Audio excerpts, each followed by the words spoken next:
Morning. This is brought to you by a sensory learning program. It's a natural solution to brain injuries, making sense of it. So let's get started. All right, so who am I? I'm a neurocognitive optometrist here at Arizona Vision Therapy Center here in Tucson, Arizona. I've been doing this for about 10 years now, and it just gets more exciting every year because I keep learning new things. We originally started with vision therapy alone. We worked with a lot of developmental issues where people weren't learning how to use their eyes to work together as a team, and we got to teach them to do that. And a lot of times we had brain injuries who had forgotten how to get their eyes to work together as a team.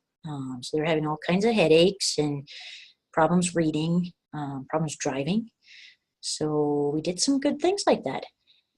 We also found that using therapeutic lenses to help them feel more comfortable, to get their eyes to be less stressed, ended up helping the situation. But there was still that little bit of, it was fight or flight type issues that we couldn't tap into with the vision therapy and the therapeutic lenses as well. So we brought that one in late 2017, and we've been having some really good successes with it, and I'd love to share that with you. So who would want to be listening to this talk? Anybody who's feeling anxious, tired, frustrated, worried, scattered, less intelligent than they were before their brain injury. In fact, this is actually good for people who haven't had brain injuries that they're aware of. It's just, this one really brings it together after brain injuries. Common thoughts of patients that come through here. I'm so overwhelmed in noisy environments. I'm so distractible. I just need to find a way to increase my attention span. I need to figure out how to decrease my anxiety. Something is just not connecting. So, typical progression of a brain injury. There is no typical progression of a brain injury because nobody is built the same and nobody goes into a brain injury with the same stuff on board.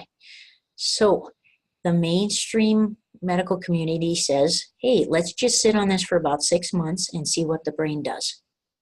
And most of the time the brain does figure itself out and it does reorganize. But what if it doesn't heal on its own? What if it doesn't reorganize? What if it partially heals? They've actually found in a lot of recent studies that 15% of just first-time concussions have this thing called post-concussion syndrome, where you have all of those issues of problems with movement, problems with lights, problems with sound, problems with cognition, getting it together. So that's just with the first-time concussions. It's almost, it actually increases every concussion you have after that. So what does make it harder to heal? Fight or flight.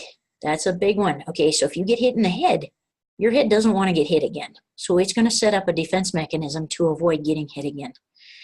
When your head goes into fight or flight, your body, then you end up having problems with hormones, resting, digesting, detoxing, dealing with your emotions, concentrating, and integrating your senses. So say if you think back caveman style, if a tiger was chasing you, who cares about your hormones? Who cares about sleeping? Who cares about eating?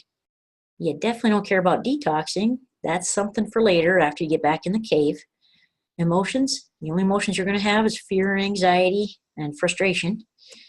You're definitely going to have problems concentrating because the only thing you've got is, okay, I'm going to die. And then the integration of the senses. Your senses tend to be hyper aware of everything, and they have a hard time decreasing that awareness because it might be a tiger, right? So let's go into all the things that the fight or flight can affect. So the hormone imbalance, you are going to see the gamut. Most people who make it into my office, they're already on some thyroid medication because thyroid is a hormone that regulates heat. Who cares how hot you are when you're running and fighting, right? A lot of times they're on some form of anxiety or depression type medication, and they have problems with testosterone and estrogen and all of the hormones that are needed for the slower functions, the healing functions, the regulating functions. They all get set aside and put on the back burner as this person is trying to survive. So there's a lot of dysregulation in moods when they come in here. All right, problem sleeping. So to heal, you need to sleep. You need to sleep well. To sort out what you've learned that day, you need to sleep well. You need to dream through it. You need to organize it. If you don't have that, then you end up having problems with fatigue, you have problems remembering things, you have problems concentrating on things, learning new things, problems digesting. Yet again, who cares about digesting when you're running for your life? So when you can't digest, even though you're still eating, when you can't digest, you end up, instead of having nice small particles that you can package up and put in your brain, like all the neurotransmitters, all the things that help you feel full and happy and in the moment, they don't get up to your brain. You end up with these large particles. They're kind of ground up, but not entirely. And these particles are irritating to the gut.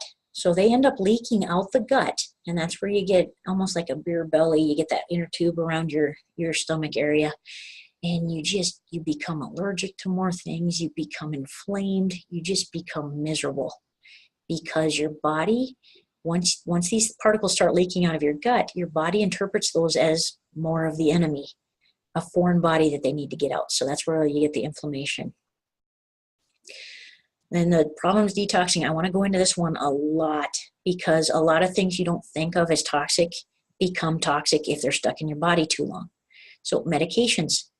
So if your liver, your kidneys, your intestines, all of those are not getting the toxins out like they need to, medications are going to respond differently than mainstream. Anesthesia. Every time you have any kind of surgery, the anesthesia will probably stick around longer.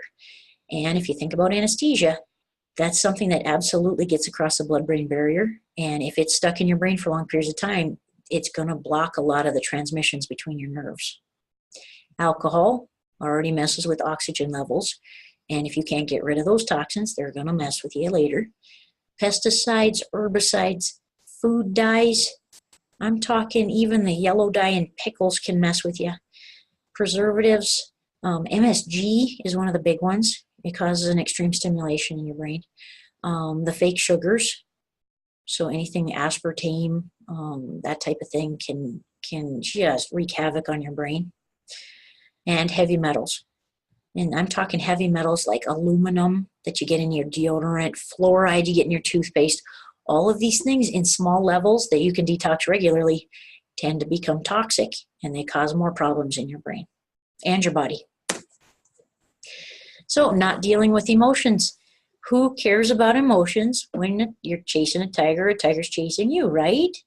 Well, a lot of people around you don't understand that. They don't understand what you're going through because they're not going through it themselves.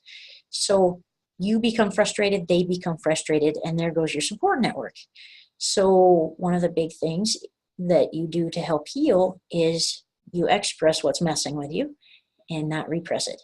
Well, after a brain injury, you tend to get a lot of repression until everything explodes, and then everybody hears about it. Multitasking can make it harder to heal. We got a lot of people coming through here. They've had multiple brain injuries because they can't rest. They say, I can't rest. I have to go back to the job. I need it. I got to get her done. And when they do that, they don't give themselves time to heal and to reorganize like they need to. And then they just become overwhelmed and less productive. What else? Okay, sensory integration problems. So this is that I was talking about not being able to regulate the sight, sounds, and all that other stuff coming in. So if you think about it, when you're on a typical day and you haven't had a brain injury, when there's a loud noise and you know that loud noise is going to be there a while, but you have to pay attention to somebody talking, you actually have the ability to modulate that loud noise so it becomes background information. You can ignore it. Well, when you have a brain injury, every sound, every sight, every touch, and every change is magnified. I call this the fire hose effect. Everything is coming at you very, very intensely. You can't ignore it. You can't turn it down. And that's where you end up seeing a lot of people, they try to avoid that type of situation, which doesn't bode well for social interactions, right? And then a lot of the times you got these fire hoses, you got all these different fire hoses, and they're not matching. Just like if you were trying to watch a movie where the lips and the voice didn't match, you notice how you can't sit and watch and listen to that movie at the same time for very long. That same exact irritation, that same exact problem with integration occurs. Now, other things that happen, a lot of times, like say for vision, if you're having problems with that, then you have a hard time getting your eyes to point to the same place at the same time, and you end up with double vision, blurry vision, vision that gives you headaches. Sometimes it actually, no, not sometimes, quite a bit of the time it messes with driving too, because you don't feel safe knowing where you are. And things are coming at you that could cause damage, right? So the sensory connections themselves, this is kind of a simple drawing. I wish I had the other one that went left to right and front to back, but I'm going to talk about this one right here. That little structure in the middle, like almost directly in the middle right there, that is almost like Grand Central Station. That's the part that takes all of the senses and it makes them match. So we know that light and sound do not travel at the same pace, right? Well, did you notice when you're doing something, it appears like they match? It appears that you're hearing something as you're saying it, like if something drops to the floor. Well, if something goes on with that structure right there, and that structure is very vulnerable to any kind of head injury, then you're going to have a problem matching those senses. So say if something drops on the floor in one location, sometimes you can actually hear it in a completely different location at a completely different time. So not only was that one occurrence traumatic to the system and something that got you into fight or flight further, you also have another one in the environment. They didn't match. You can't tell where anything's coming from. That sticks you up in fight or flight and makes it really hard to get back down. The modulation we already talked about, where you're having a really hard time ignoring things. And then sensory motor, you tend to just, when you reach for things, things aren't where you thought they were. Walking's not as easy. Talking's not as easy. Anything that involves your muscles, you sending a signal to those muscles is a little bit rougher, especially sharing between the right and left sides of the body. Okay, so if there's problems with all of those, you're going to see problems with attention, emotional response and memory, thinking, making associations. And look at that. That's that structure I was just talking about. And motor planning. So some of the observable behaviors when you have problems with sensory integration, and it's funny because people automatically think brain injury when they see these anyway, but they don't realize it's not, that it's fixable. That's the part that I want you guys to realize. You see problems with attention. You either have very slow, these are the ones that want to stay on their couch all day long. They want to avoid anything that has to do with the senses. And then you've got the hyperactive. They want to go to the clubs. They want to drink some alcohol. They want to dance. They want to get out there. You got sensory avoiding, sensory seeking, hyper-focused, and easily distracted. So, and the funny thing is, you can go to both ends of the spectrum on this one.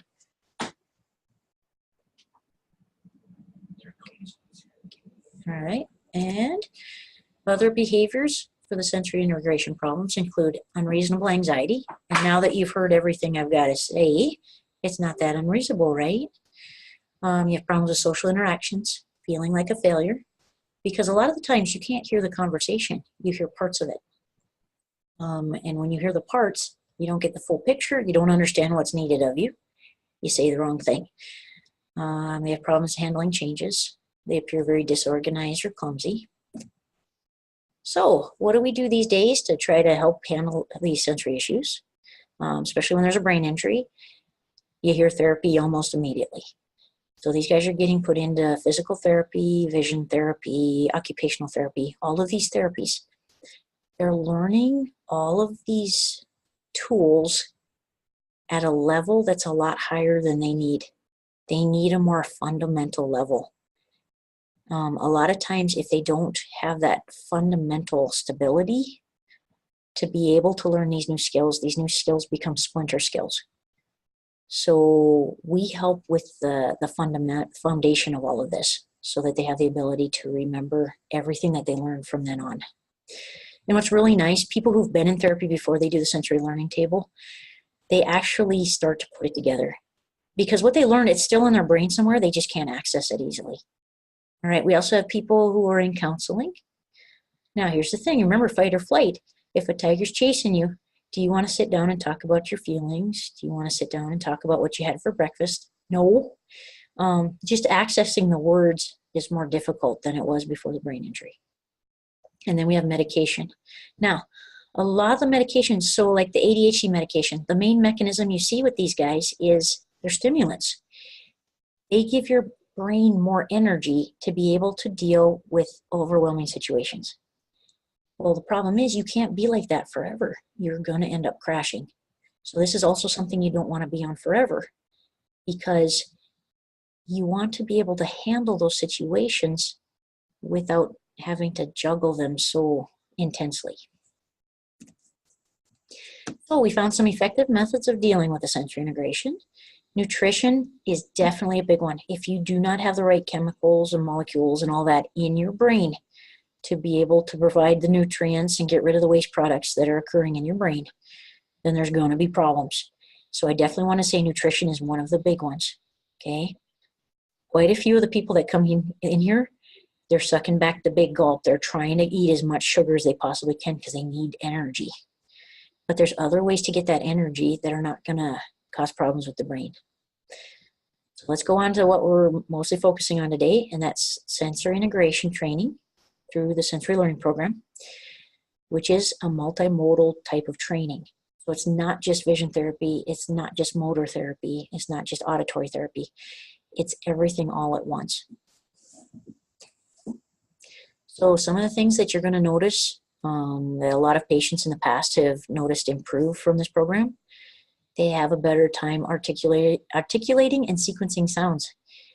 Speech, being able to read, being able to understand what you read, has a lot to do with mixing sounds and symbols together. Locating the direction of sounds, moving with a sense of rhythm, and being able to sequence events in time. Before they come in here, they tend to be the ones who stick their keys in the fridge and they get the milk out and decide to go try to start the car with the milk. Whoa, wait, whoa. And then they have to go back and fix everything. Visual vestibular problems, catching a ball. You have to be in the right place at the right time and catch it with a certain amount of power. All of those things become dysregulated when you have a brain injury. Riding a bike, artwork and handwriting, balance and center of gravity. Math concepts are big. You need to understand space and time simultaneously for you to be able to do well in math and to be able to move in space. A lot of these people are tripping on curbs. They're parking to the side a little bit. They're just not comfortable. They're in their shopping carts, they veer to a certain side. The visual auditory problems, being able to think in words and pictures, grasping abstract concepts, cause and effect is a big one. After a brain injury, you will see a lot of problems with what I call common sense. Realizing that if you do a certain action, that there's going to be a consequence to it, and then having to live through the consequence. Reflecting on past events and connecting them with what's occurring now. Relating letters to sounds, so reading. Reading comprehension, and the ability to visualize what you read and think. So the sensory learning program, what it is, it's a table, and you lay on this table, and you see that little box above that boy's head right there. So he's staring at the box. There's a certain color of light that's up there, and he's got these headphones on to help integrate his auditory. And this table, it rotates in a circle, up and down, and side to side. What's really fun about this, here's a fun fact, Mary Bowles actually developed this for her son who had special needs. He was born in 1975, and there wasn't a lot out back there to help special needs kids. So she went out and she actually created this. And she found that just doing one thing at a time did not completely get everything resolved. Doing everything at the same time definitely pushed things forward. So she developed this program by talking to all the experts in their fields on light, sound, and motion.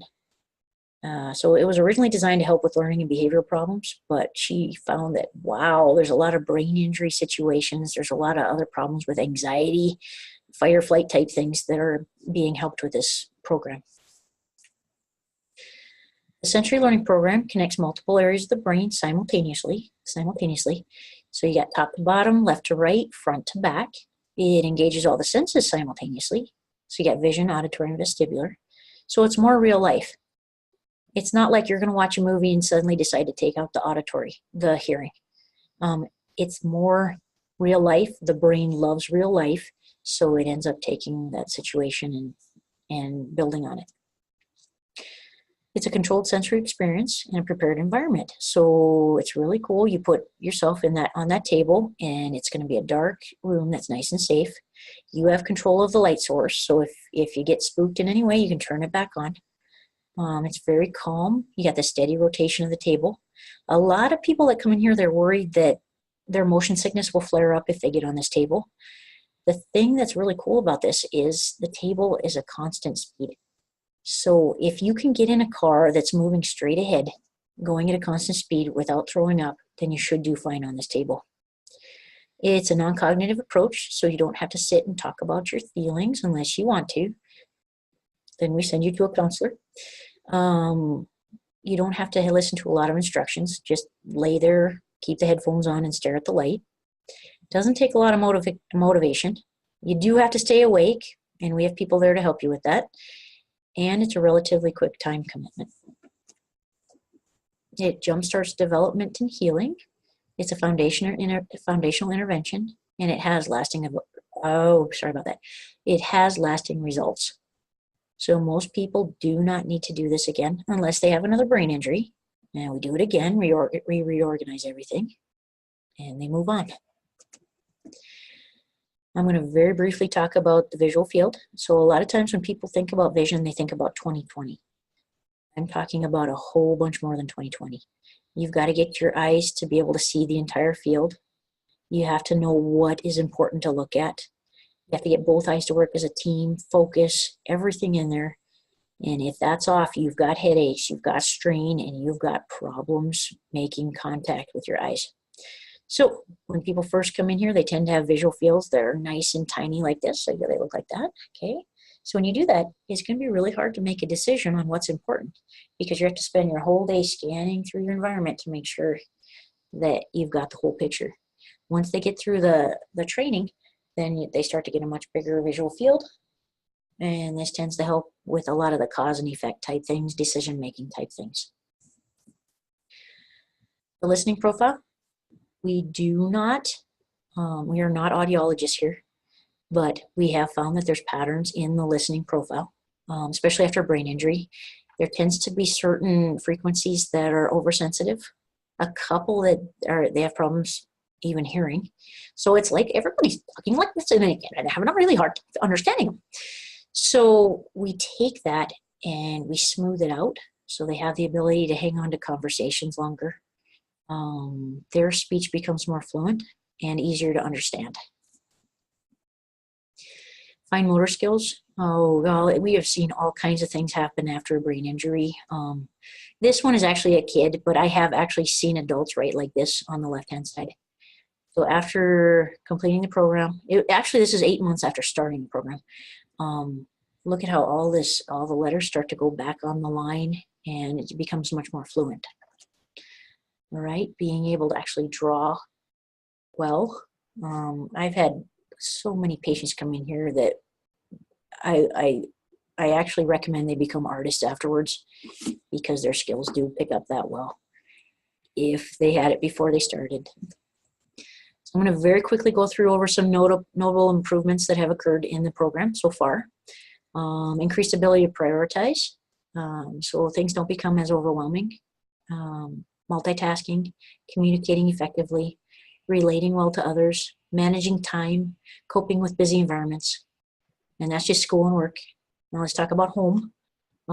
Relationships tend to get a whole bunch easier because you actually hear what your spouse is saying to you. You understand what needs to be done, and you actually have the energy to do it. Communication, time management improves. Sleep patterns, because you're out of fight or flight. Appetite tends to get better, and it tends to be more towards healthier foods. Tends to. Recreation is a lot easier because you have the energy and you can handle loud, like surprises.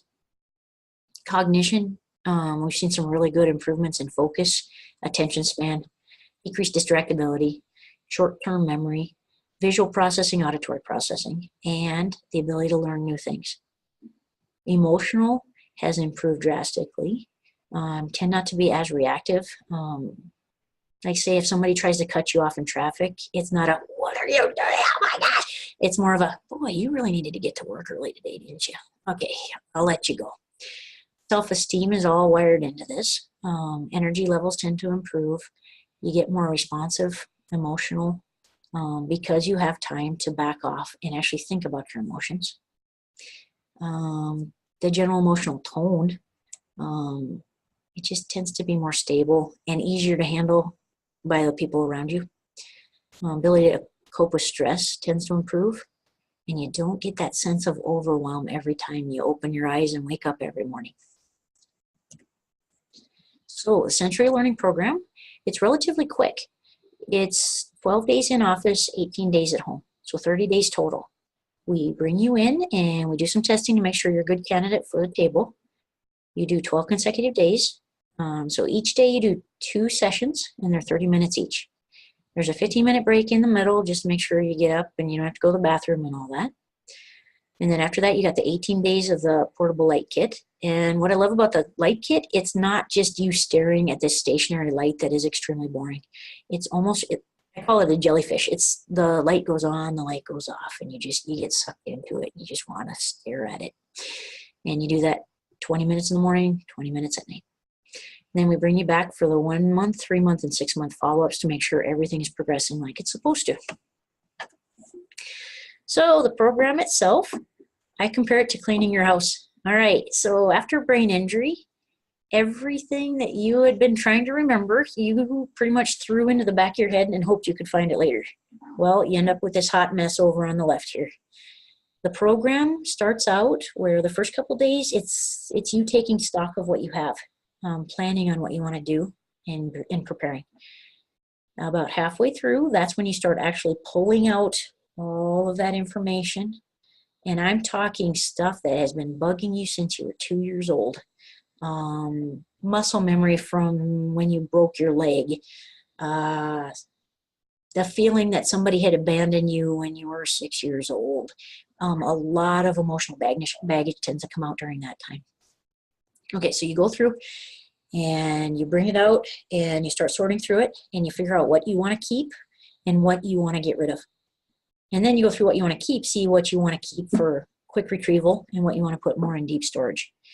And then at the very end, you start putting everything back in a nice organized fashion so you can find it again later. And then when you get new information, you know where to put it. So everything becomes much more organized.